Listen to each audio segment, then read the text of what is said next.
नितिन नवीन ने शुभकामनाएं दी हैं। ये देखिए धर्मेंद्र प्रधान को, बीजेपी अध्यक्ष ने धर्मेंद्र प्रधान को शुभकामनाएं दी। बड़ी खबर, ये इस वक्त की बड़ी खबर। वापस आ जाइए हमारी ब्रेकिंग और शॉर्ट पर। नितिन नवीन का जो ट्वीट है वो दिखाइए और विजय दो ब्रेकिंग दो शॉर्ट संभाल के रखिएगा। ये देखिए बिग वॉल पर दीजिए, बिग वॉल पर दीजिए ब्रेकिंग और शॉर्ट, और विजय दो ब्रेकिंग दो शॉर्ट संभाल के रखिएगा। नितिन नवीन ने धर्मेंद्र प्रधान को शुभकामनाएं दी हैं और ये देखिए, मैं वैसे यहां पर आपको एक बात ऐड करना चाहूंगा। Dharmendra Pradhan is known as man Friday. उनको कहा जाता है ऐसा कि वो एक बहुत बड़े ट्रबल शूटर भी रहे हैं। ट्वीट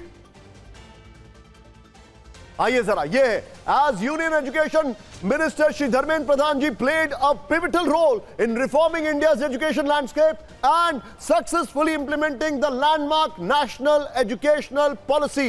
ये इन्होंने ट्वीट किया है, यानी उन्होंने एक बहुत बड़ा रोल प्ले किया है। आप बीजेपी अध्यक्ष ने यह कहा है। फिर prioritising larger interest, his decision to step down reflects the highest standards of integrity, यानी उन्होंने जो इस्तीफा दिया है वो एक इंटेग्रिटी का हाईएस्ट स्टैंडर्ड है, एक बहुत बड़ा मॉरल हाई ग्राउंड लिया है। एंड सेल्फलेस सर्विस, यानी अपने बिना सोचे, अपने बगैर सोचे देश की सेवा है। Party stands firmly with Shri Dharmendra Pradhan ji in this decision. I extend my best wishes for his future endeavour. ये दोनों ब्रेकिंग और दोनों शॉट लीजिए। Straight to Harshvardhan ji. Harshvardhan ji, I am sorry, news flow बहुत हैवी है सर। ये जो ट्वीट आया है थोड़ी देर पहले, कांग्रेस का मैंने आपसे सवाल पूछा। हमें यह नहीं भूलना चाहिए कि Dharmendra Pradhan is also a man Friday सरकार के लिए। लेकिन मेरा सवाल वही है, क्या प्रदर्शन रुकेगा? क्या कांग्रेस मानेगी? क्या जंतर मंतर पे जो चल रहा है वो रुकेगा? What is your take sir? देखिए निशान भाई, सबसे पहले तो ये कि लगातार मैं एक बात कह रहा था कि आखिर धर्मेंद्र प्रधान त्यागपत्र क्यों नहीं दे रहे हैं और हर हाल में उनका त्यागपत्र होना चाहिए। धर्मेंद्र प्रधान ने त्यागपत्र दिया और मैंने पहले भी कहा था कि इसका ये मतलब नहीं है कि धर्मेंद्र प्रधान ने कोई पेपर लीक कराया है। धर्मेंद्र प्रधान ने तो एक बार पेपर लीक के बाद परीक्षा अच्छे से करा भी ली। सवाल ये कि किस सिस्टम की बात कर रहे हैं पवन? वो सिस्टम जो कर्नाटक में भी पेपर लीक को रोक देगा, वो सिस्टम जो किसी भी गैर भाजपा शासित राज्य में भी पेपर लीक को रोक देगा, क्योंकि देश के नौजवानों की समस्या बहुत बड़ी है।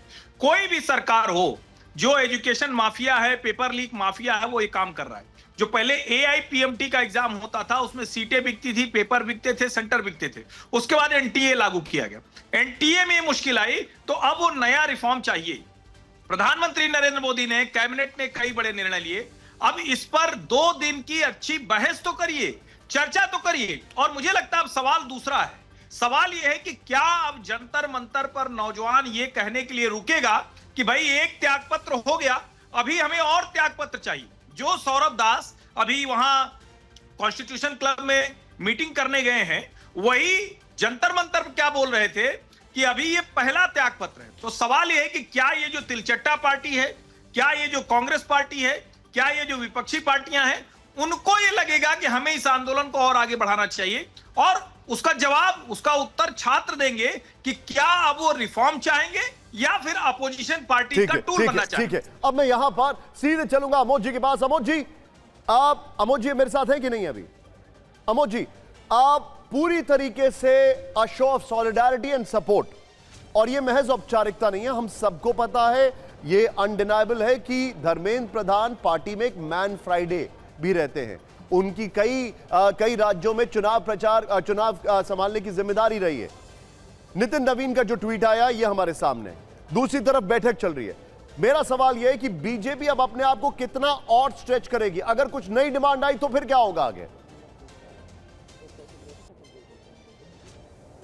देखिए, निश्चित तौर पे सबसे बड़ी चिंता सरकार के सामने पहले यही थी कि अगर उनकी एक बात मान ली जाती है तो दूसरी बात मनवाने लगते हैं, तो फिर क्या होगा उसके आगे? एक इस्तीफा दिया जाता है तो फिर दूसरे पे तो नहीं आ जाएंगे। कुल मिलाकर जो पिछले 2 बैठकें हुई थी, आज तीसरी बैठक हो रही है, तो उनका ये मांग नहीं बदला है। 3 मांग पे जो अड़े थे उसी मांग पे अड़े थे, और उसमें धर्मेंद्र प्रधान के इस्तीफे की मांग पर वो स्टिक थे।